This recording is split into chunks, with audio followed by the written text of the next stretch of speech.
오늘은 우리는 주 예수 그리스도를 믿습니다 라고 하는 제목으로 은혜의 시간을 좀 가져보고자 합니다. 금주에는 특히 제가 한가한 시간에 백지를 꺼내가지고 제 삶을 한번 이렇게 정리해보는 것과 같은 시간을 가졌습니다.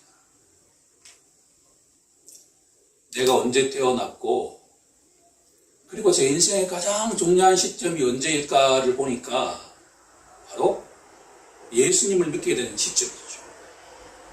그 이전의 BC가 있고 그 이후의 AD가 있잖아요. 그런데 우리가 어떠한 상태에 처해 있더라도 그리스도인들은 가장 중요한 것이 하나님 말씀으로 자신의 삶을 들여다보아야 된다라고 하는 겁니다. 히브리서 9장 27절 말씀이 올랐습니다. 한 번 죽는 것은 사람에게 정해진 것이요 그 후에는 심판이 있으리라 라는 것이죠. 이 말씀에 비춰보니까 제 삶이라고 하는 것이 뭐냐라고 보니까 이 땅의 삶이라고 하는 것은 영원한 삶을 위한 이사 준비하는 것이다 라는 생각이 들었습니다. 제가 그런 걸 워낙 많이 들었어요. 서울에 집 한 채를 갖기 위해서 많은 분들이 지금 보따리 하나를 사놓고 조그마한 데서 계속 늘려가는 거예요. 이삿짐이 거의 없어요. 과연 우리의 삶이 그럴까라고 생각해 본다 그러면 우리는 이 땅에 항상 영원한 삶이 있을 거라고 이렇게 살아가죠. 그런데 중요한 것은 이 땅을 떠나고 난 뒤에 뭐가 있다는 거예요. 심판이 있다. 심판이 좀 무시한 단어라고 한다면 하나님 앞에 선다는 것인데 하나님께서 우리에게 질문합니다. 너가 이 땅에 살아갈 때 어떻게 살아갔느냐라고 말입니다. 어떻게 보면 우리가 이 교회에 나오는 목적은 딱 하나뿐이에요. 하나님 앞에 섰을 때 어떤 답변을 할 것인가를 준비하는 시간이라고 말입니다. 그 정답은 뭐냐 그러면 오늘의 설교 제목인 나는 믿습니다. 라틴어로 크레도라고 하는 거예요. I believe. You believe가 아니라 뭐예요? I believe. 내가 믿는다라고 하는 거예요. 내 아빠, 엄마, 내 남편, 내 아내가 믿는 게 아니라 뭐예요? 내가 I believe. 크레도라고 하는 단어예요. 내가 예수를 믿습니다라고 고백하잖아요. 제가 40대 중반에 예수님 믿고 난 뒤에 교회에 가자마자 청년부의 부장을 했습니다. 청년들이 되게 좋아하더라고요. 사역자도 좋아했지만 그럴 수밖에 없죠. 40대 중반에 교수를 있는 사람이 와서 거의 새신자가 되었으니까 처음 갔는데 저보고 기도를 시켰어요. 뭘 했는지 몰라. 그런데 그것만은 기억을 해요. 내 옆에 있는 자매님이 부장님 예수님 이름으로 기도한다는 걸 빠뜨렸어요. 기도 내용은 생각이 안 나는데 뭐예요? 예수님 이름으로 기도한다라고 하는 게 들어가야 된다라고 하는 이야기는 지금도 기억이 남죠. 그리고 난 뒤에 제 습관이 뭐냐 그러면 어떤 분들이 기도할 때마다 제일 마지막 때 뭐라고 하는가에 관심을 갖기 시작했습니다. 세 가지 타입이 있었습니다. 이것은 목사의 경우에도 마찬가지예요. 가장 많이 하는 멘트가 예수님 이름으로 기도합니다. 기도 드렸습니다 라는 단어보다는 기도합니다 라는 현재형이 더 나을 것 같아요. 정답은 없지만. 두 번째, 예수 그리스도 이름으로 기도합니다. 두 번째예요. 세 번째가 뭐냐 그러면 주 예수 그리스도 이름으로 기도합니다 라고 되어 있는데 퍼센테이지를 보면 1번, 2번, 3번으로 되어 있죠. 80% 정도가 예수님 이름으로 기도드립니다 라고 고백하죠. 그런데 오케이, 예수님 이름으로 기도드립니다 라고 하더라도 그 의미 속에는 오늘의 설교 제목이 들어가 있다라고 하는 것을 결론적으로 말씀드리고 한다라고 하는 거예요. 뭐라고요? 주 예수 그리스도 이름으로 기도드린다라는 내용이 포함되어 있다라고 하는 거예요. 자, 지금부터 우리가 때가 되면 이 땅을 떠난다. 성경에서는 죽음을 뭐라고 표현하고 있죠? 분리현상이라고 설명하고 있습니다. 뭐와 뭐가? 영혼과 몸이, 육체가 분리되는 현상을 죽음이라고 해요. 여기에는 중요한 영적 메시지가 있습니다. 죄라고 하는 것은 세상 속에 나가서 죄가 무엇이냐라고 질문하면 행위를 말하죠. 거짓말, 행위를 말하잖아요. 성경에서는 죄를 뭐라고 하냐 그러면 분리되는 현상을 죄라고 한단 말이에요. 누구와 누구가 분리된다? 하나님과 우리 영혼이 분리되는 것을 죄라고 해요. 왜 하나님과 우리가 분리되었죠? 죄 때문에. 너희가 하나님과 분리된 것은 죄가 끼어들었기 때문이다. 지난주 우리가 2030 예배 때 저는 가장 기억에 남는 것은 뭐냐 그러면 이 문제가 해결되지 않고 이 땅을 떠나면 죄를 안고서 누구에게 간다는 거예요? 하나님께 간다는 거예요. 하나님과의 죄의 문제, 분리되어 있는 관계가 해결되지 않고 이 땅을 떠나서 하나님 앞에 가게 되면 영원한 하나님과의 분리된 삶을 살아가게 된다라고 하는 거예요.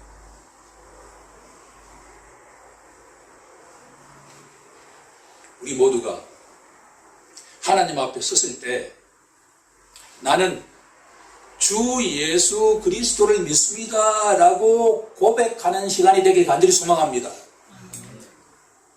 로마서 10장 10절에 뭐라고 되어 있나요?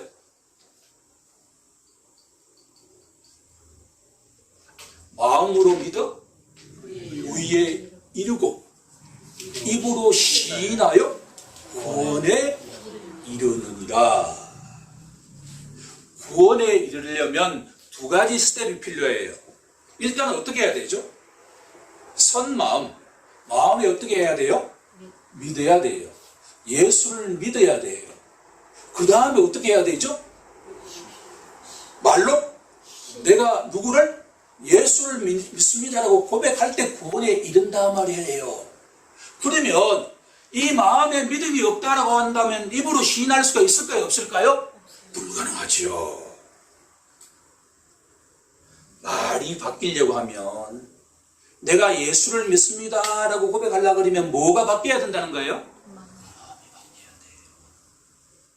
눈에 보이지 않는 마음이 근본적으로 바뀌지 않으면 내가 예수를 믿습니다 고백할 수가 없다라고 하는 거죠. 자, 이제 본론으로 들어가 보죠. 사도 바울은 가장 위대한 신학자이자 목회자라고 모든 사람이 다 인정하는데 정작 사도 바울은 우리에게 뭐라고 고백하냐 그러면 나는 내 생각을 지금까지 한 번도 이야기한 적이 없다라고 이야기를 해요. 사도 바울은 13편의 편지, 히브리서까지 포함하면 14편이에요. 13편을 기록을 했는데 전부 자기 생각이 아니라 뭐예요? 들었던 걸 전했다. 교회에 왜 오시죠? 오케이. 교회에 오시는 목적은 듣기 위해서 오는 겁니다. 제가 새벽 예배 갔을 때 좀 충격을 받은 적이 있었습니다. 사실은 새벽 예배 간다는 게 생활 패턴이 완전하게 바뀌지 않고서는 불가능하잖아요. 그렇게 힘들어 갔는데 예배를 준비하고 있는 제 귀에 들리는 게 뭐냐 그러면 연세 드신 모든 분들이 삼삼오오 다 이야기를 하면서 오시더라는 이야기예요. 새벽에 오시는 이유가 뭐냐 그러면 말하기 위해서 와요. 새벽에는 왜 오냐는 거예요? 말하기 이전에 뭐예요? 듣는 거예요. 교회도 동일한 줄로 믿습니다. 교회는 교제 이전에 하나님의 말씀을 듣기 위해서 오는 거예요. 사도 바울은 그렇게 삶을 살았다는 거예요. 사도 바울은 절대로 자신의 생각을 이야기한 게 아니라 내가 들었던 걸 전파했다라고 하는 거예요. 그러면 사도 바울이 들을 게 무엇인가라고 질문한다 그러면 아주 심플합니다. 성경 전체 66권 가운데 가장 중요한 내용이 무엇이라고 질문하냐 그러면 저는 그 가운데 하나가 고린도전서 15장이다 라고 답하고 싶습니다. 일명 부활장이라고 알려져 있는 이 고린도전서 15장이 없다고 한다면 우리의 믿음도 헛되고 우리는 여전히 죄 가운데 있다라고 하는 이 말씀은 유일하게 고린도전서에만 나와요. 15장에만 나와요. 왜 우리의 믿음이, 우리 각자의 믿음이 나는 주 예수 그리스도를 믿습니다라고 고백해야 되는가에 대한 첫 번째 이유는 예수님이 내 죄의 문제를 해결하셨기 때문이다라고 하는 거예요. 첫 번째, 나는 따라하시면 좋겠습니다. 나는 십자가에서 죽은 예수를 믿습니다라고 말입니다. 예수를 믿습니다. 나는 십자가에서 죽은 장사 지낸 완전하게 죽었다는 이야기예요. 나는 십자가에서 죽은 예수를 믿는다라고 하는 게 첫 번째 고백이 되어야 할 줄로 믿습니다. 우리와 창조주 하나님과의 관계를 갈라놓은 근본적인 이유는 뭐라고요? 죄의 문제.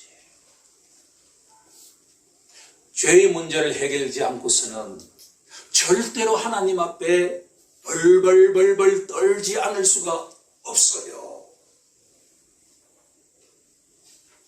누구도 이 경험을 해본 바가 없기 때문에 우리는 그 현장의 그 어떤 것을 알 수가 없지만 우리가 분명하게 아는 것은 뭐냐 그러면 예수님이 만약에 이 땅에 인간의 모습으로 오셔서 나의 죄를 위해서 나의 허물을 위해서 십자가에서 돌아가지 않으셨다고 한다면 나의 믿음은 헛것이다. 그렇죠? 2000년 전에 예수께서 갈보리 언덕에서 진짜 십자가에서 죽지 않으셨다고 한다면 우리의 믿음은 뭐예요? 헛것이다. 이 세상에 가장 불쌍한 자는 예수 믿는 자들이다. 그게 첫 번째.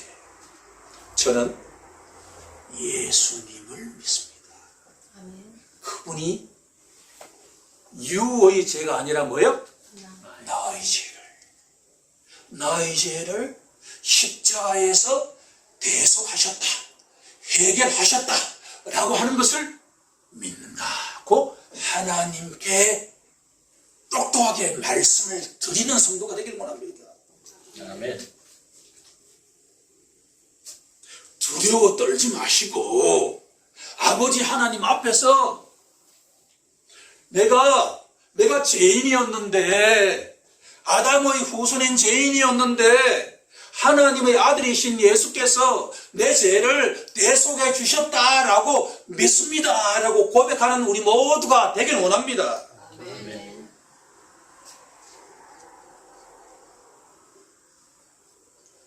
고린도전서 15장 3절에 보시면 내가 받은 것을 먼저 너희에게 전했다. 우리도 그렇게 되어야 할 줄 믿습니다. 우리가 전하기 위해서는 어떻게 해야 돼요? 받아야 돼요. 어떻게? 들음으로써. 우리가 잘 전하는 자가 되기 위해서는 어떻게 해야 돼요? 잘 듣는 자가 돼요. 우리는 날마다 최소한 일주일에 한 번은 들어야 돼요. 저 또한 그런 자가 되길 원합니다. 제가 제 생각이 아니란 말이에요. 내가 전공했던 문화경제학이 아니라 내가 들었던 성경 말씀을 내가 전하기를 원합니다. 아멘. 성도의 상태를 보는 게 아니라 주님이 주신 그 말씀을 내가 있는 그대로 전하기를 원한단 말이에요.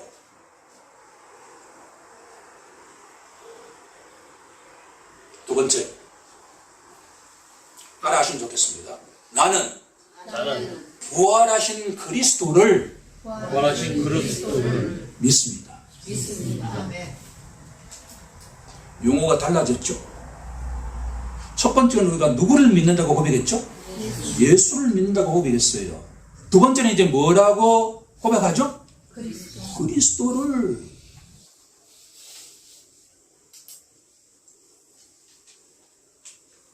제가 이번에 이 설교를 준비하면서 복음서를 가만히 눈여겨보니까 처음부터 끝까지 예수에 대한 이야기예요.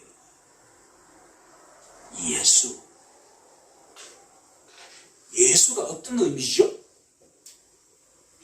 마태복음 1장 21절에 설명되어 있잖아요. 자기 백성을 그들의 죄에서 구원할 자. 구약의 여호수아라고 하는 이름의 의미는 바로 구원자라고 하는 의미예요. 예수는 이 땅에 왜 오셨죠? 구원자로 오셨죠. 여기서 말하는 구원자는 불에 빠진 자, 물에 빠진 자를 건져주는 의미도 있지만 보다 본질적으로는 뭐로부터? 죄로부터 구원해 주신 분, 구세주 예수. 그런데 사도행전부터 그 호칭이 바뀌기 시작한다는 것을 알았습니다. 사도행전부터 요한계시록까지 어떤 호칭으로 바뀌느냐? 복음서에는 전적으로 예수예요. 부활하시고 난 다음에도 예수란 말이에요. 그런데 사도행전부터 예수 그리스도로 바뀐다. 꼭 메모에 두시는 축복 임하기 원합니다. 진짜 한번 읽어보십시오. 성경을. 사도행전부터 성경을 한번 읽어보십시오. 복음서에는 철저하게 처음부터 끝까지 예수지만 사도행전부터는 예수 그리스도라는 호칭으로 바뀐단 말이에요. 여기는 중요한 의미가 들어가 있겠지요? 자, 고린도전서 15장에는 호칭이 어떻게 바뀌어 있죠? 12절에 주어가 뭐라고 되어 있습니까? 그리스도께서. 14절에 뭐라고 되어 있죠? 그리스도께서. 17절에 뭐라고 되어 있죠? 그리스도께서. 19절에 보면 만일 그리스도 안에서, 20절에 보면 그러나 이제 그리스도께서. 처음부터 끝까지 고린도전서는 어떤 장이라고요? 부활장이지요. 고린도전서의 핵심 포인트는 뭐냐 그러면 부활하신 예수, 그분이 누구란 이야기예요? 그리스도다, 이런 이야기예요. 그리스도가 누굽니까? 메시아, 하나님의 아들이다.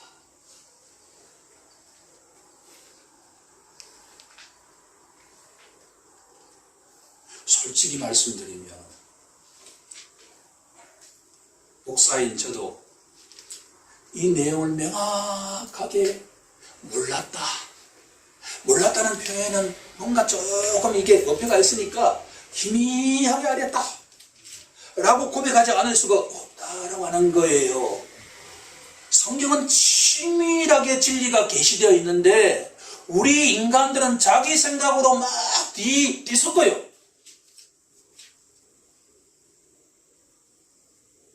부활하신 그분, 죽은 지 3일 만에 부활하신 그분은 예수인 동시에 누구라는 이야기예요? 그리스도다, 그런 이야기예요. 사도행전부터 모든 내용은 다 예수님의 부활 사건 이후의 내용이에요. 부활하신 예수가 누구라는 이야기죠? 그리스도다. 그럼 줄여서 예수 그리스도라고 하는 거란 말이에요. 그냥 액세서리가 아니에요. 예수 그리스도라고 하는 이 단어의 조합은 예수가 본 누구라는 이야기죠? 그리스도다. 예수라는 용어는 뭘 강조하고 있는 용어죠? 구세주. 우리의 죄 문제를 해결한 분. 그런데 그리스도라고 하는 용어는 뭘 강조하고 있는 거죠? 부활하신 분. 그러면 첫 번째 고백과 두 번째 고백을 합해보면 나는 십자가에서 죽으신 예수를 믿는다라는 신앙을 십자가 신앙이라고 한다면 나는 부활하신 그리스도를 믿습니다라고 하는 신앙을 무슨 신앙이라고 할 수 있을까요? 부활 신앙이라고 정리할 수 있는 것이죠. 우리는 의도하지 않았지만 제가 경험한 한국의 교회들은 비중으로 따진다고 한다면 십자가 신앙의 90%, 부활 신앙의 10%도 안 될 정도로 강조하고 있다, 그런 이야기예요. 제가 수요 예배 때 분명하게 선포했지만 이거는 모든 우리 교회 성도들과 함께 공유하지 않으면 안 되겠다라고 결정적으로 제가 마음먹었던 것은 뭐냐 그러면 고린도전서 15장 17절 말씀이에요. 찾아서 우리 합독해 볼까요? 고린도전서 15장 17절 말씀. 동그라미를 3개 해도 돼요. 형광펜으로 많이 그어도 관계없어요. 그만큼 중요한 구절이에요. 자, 합독해 보겠습니다. 시작. 그리스도께서 다시 살아나신 일이 없으면 너희의 믿음도 헛되고 너희가 여전히 죄 가운데 있을 것이요.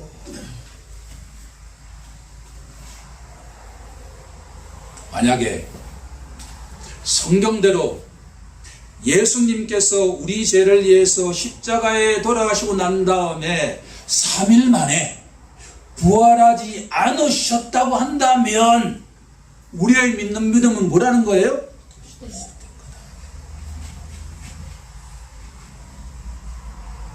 가장 충격적인 말씀은 그 다음 구절이에요.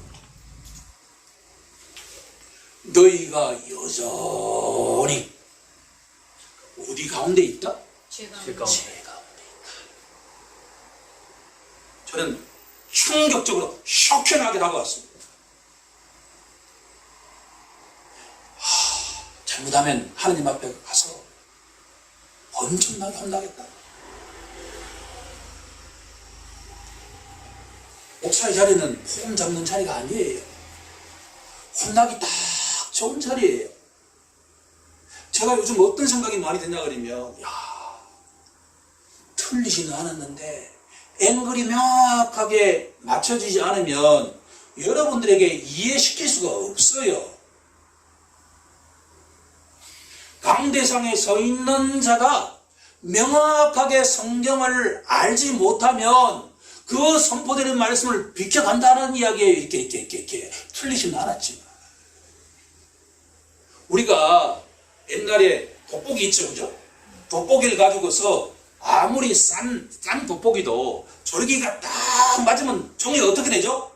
타잖아요. 통일해요. 성경 말씀을 정확하게 알면 알수록 목사는 쉽게 단순하게 전달할 가능성이 높습니다. 그렇게 본다고 한다면 제가 잘 모르는 거예요. 그럼 어떻게 해야 될까요? 공부를 해야죠. 공부를 하지 않으면 되게 위험하게 돼. 공부를 하지 않는 상태 속에서 목회 경력이 자꾸 늘어나면 말이에요. 되게 위험하게 돼. 본인이 이야기하는 게 다 맞다고 생각해요.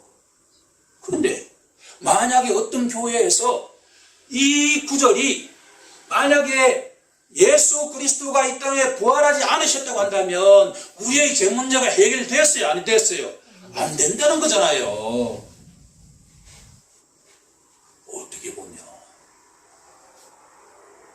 15장 4절에 보면 성경대로 사흘 만에 다시 살아나셨다. 부활하셨다. 그러니까 우리가 십자가 신앙을 이야기할 때는 뭘 전제하고 있다는 게 되어야 돼요? 부활. 부활 사건이 없는 십자가 신앙은 우리의 믿음은 헛된 거예요. 우리의 죄가 여전히 우리 속에 있단 말이에요. 그 상태 속에서 하나님 앞에 갔을 때 첫 번째 신앙 고백을 아무리 완벽하게 어폐가 있지만 아무리 똑똑하게 고백했다 하더라도 나의 죄를 지시고 죽으신 그 예수님이 3일 만에 부활하셨다는 것을 믿는다라는 고백이 없으면 우리의 믿음도 헛되다라는 말씀. 아멘.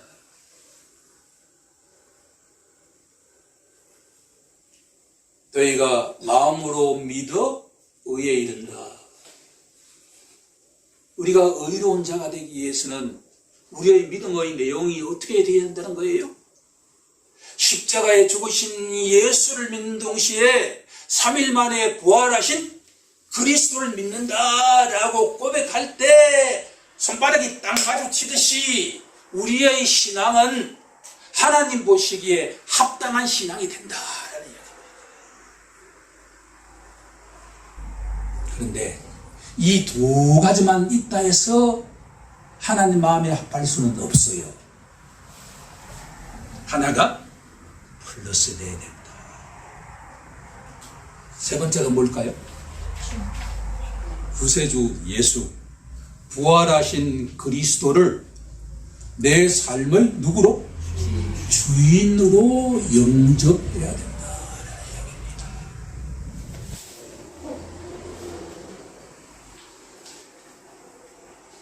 우리가 요즘 계속 강조하는 게 로마서의 처음과 끝은 뭐라고 했죠?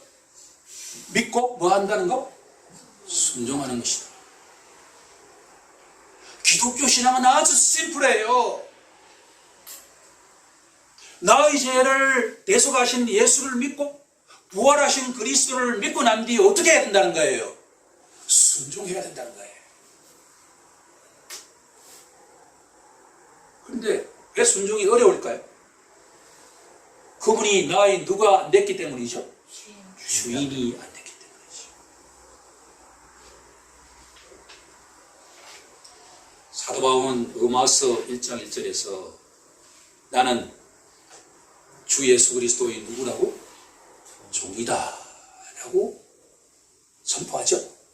여기서 종이라는 단어의 원래 언어는 노예다라는 의미예요. 나는 주 예수 그리스도의 누구라는 거예요? 노예다. 노예는 자기 생각이 있을 수 있나 없나요? 없어요. 주인의 명령에 순종하는 자리가 노예의 자리예요.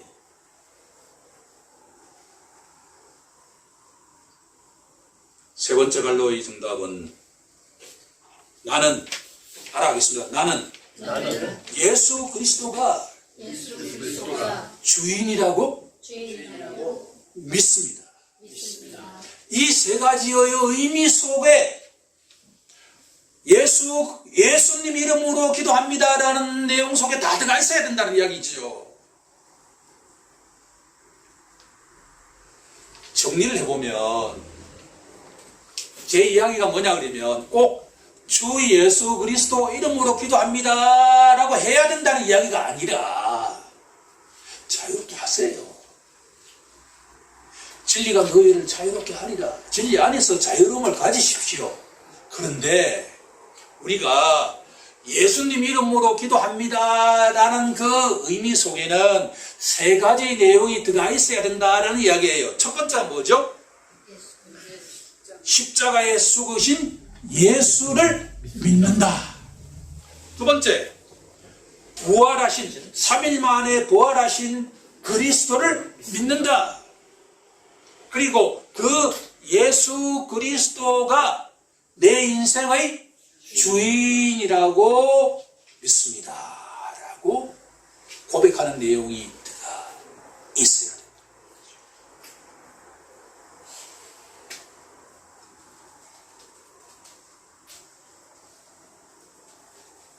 이렇게 보면 우리의 결론은 믿음은 신앙생활이 오래되면 오래될수록 어떻게 해야 될까요?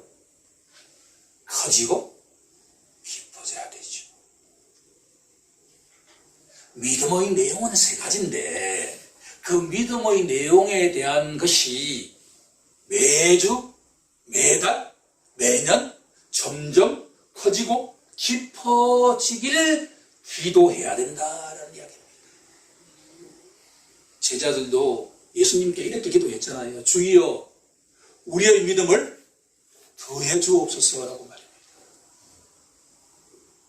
우리 모두 오늘 이 세 가지의 믿음의 내용을 날마다 하나님께 고백하면서 우리의 믿음이 점점 깊어져서 때가 되어서 이 땅을 떠나가지고 주님과 함께 있다가 하나님 앞에 심판대에 섰을 때 이 세 가지를 어느 순간부터 깨닫고 난 뒤에 날마다 고백하면서 그렇게 살다 왔다고 인정받는 우리 모두가 되길 간절히 소망합니다. 아멘. 이 주일 예배는 그것을 준비하는 시간이란 말이에요.